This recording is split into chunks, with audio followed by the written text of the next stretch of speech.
Vamos estudar o livro Evangelho segundo o Espiritismo, capítulo 11, de nome Amar o Próximo como a Si Mesmo. Leitura. Item 4. Amar o próximo como a si mesmo, fazer pelos outros o que quereríamos que os outros fizessem por nós, é a expressão mais completa da caridade, porque resume todos os deveres do homem para com o próximo. Não podemos encontrar guia mais seguro a tal respeito que tomar para padrão do que devemos fazer aos outros aquilo que para nós desejamos. Com que direito exigiríamos dos nossos semelhantes melhor proceder, mais indulgência, mais benevolência e devotamento para conosco do que os temos para com eles? A prática dessas máximas tende à destruição do egoísmo. Quando as adotarem para regra de conduta e para base de suas instituições, os homens compreenderão a verdadeira fraternidade e farão que entre eles reinem a paz e a justiça. Não mais haverá ódios, nem dissensões, mas tão somente união, concórdia e benevolência mútua.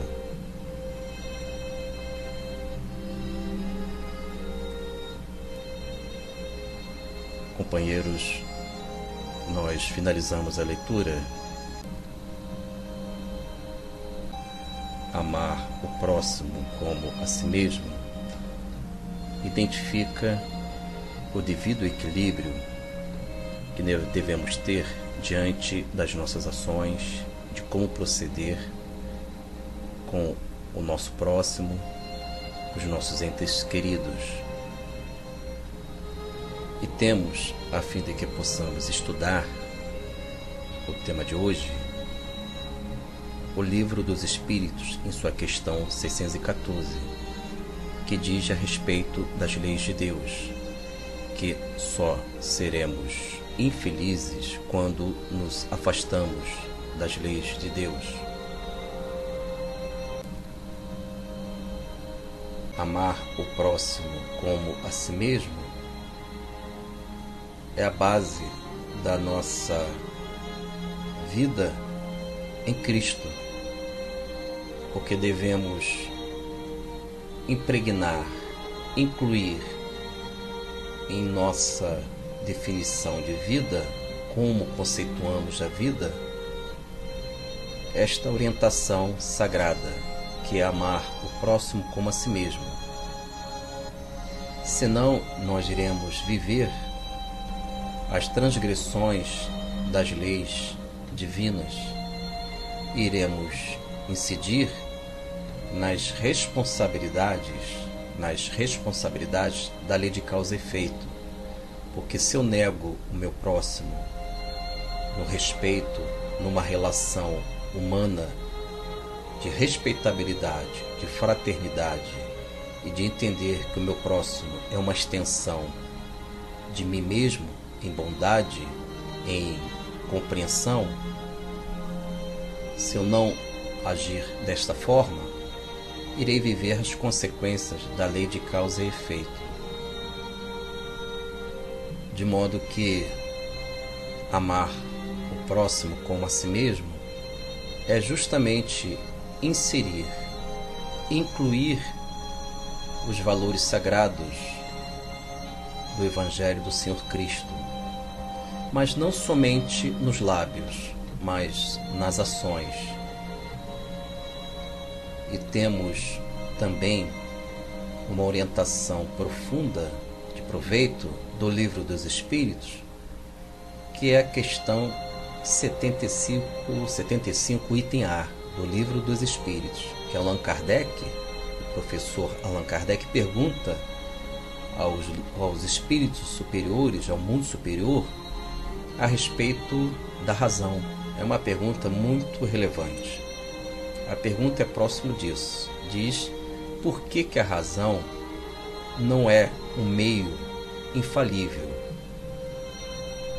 A resposta, em sua primeira parte, diz o seguinte: seria um meio infalível se não fosse falseada pela má educação, pelo orgulho e pela vaidade.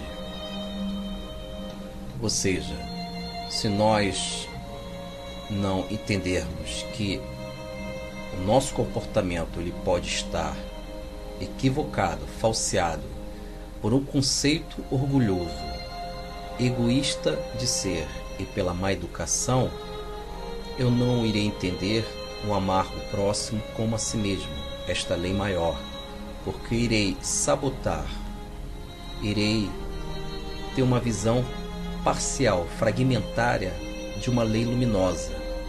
Irei contemplar, considerar que esta lei não é a luz da minha estrada diante da vida. E com isso, certamente, eu irei ter uma relação não humana. Irei coisificar pessoas. Pessoas vão se tornar, na medida que eu não respeito esta lei maior, amar o próximo como a si mesmo, eu irei tornar o ser humano como valor secundário. E Deus é onisciente, irá certamente responsabilizar os nossos atos, a divindade, como atos que transgrediram as leis de Deus, essencialmente amar o próximo como a si mesmo.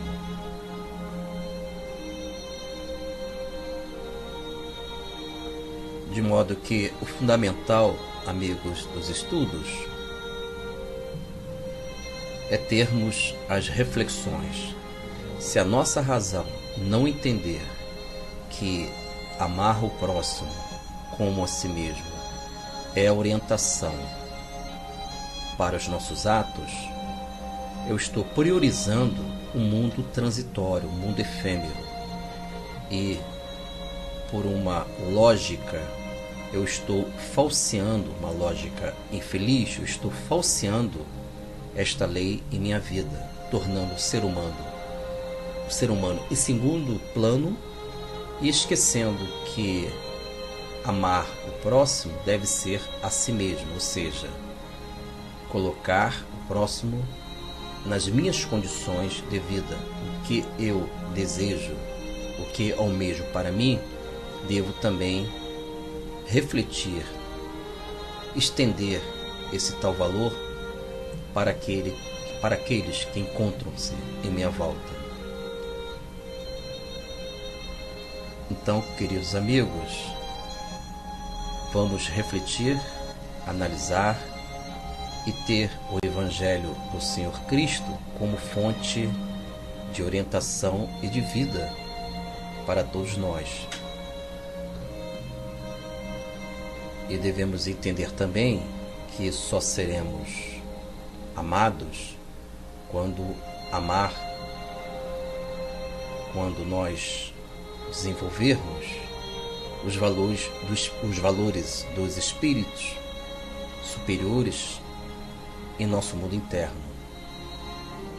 Por isso que é fundamental estudarmos o que os irmãos superiores nos orientam a respeito da vida. E Jesus nos fala, determina em seu Evangelho que devemos nos tornar a luz do mundo, o sal da terra, remover simbolicamente as montanhas das nossas ignorâncias diante das definições que temos com a vida. Fiquem na paz e que Jesus possa nos abençoar.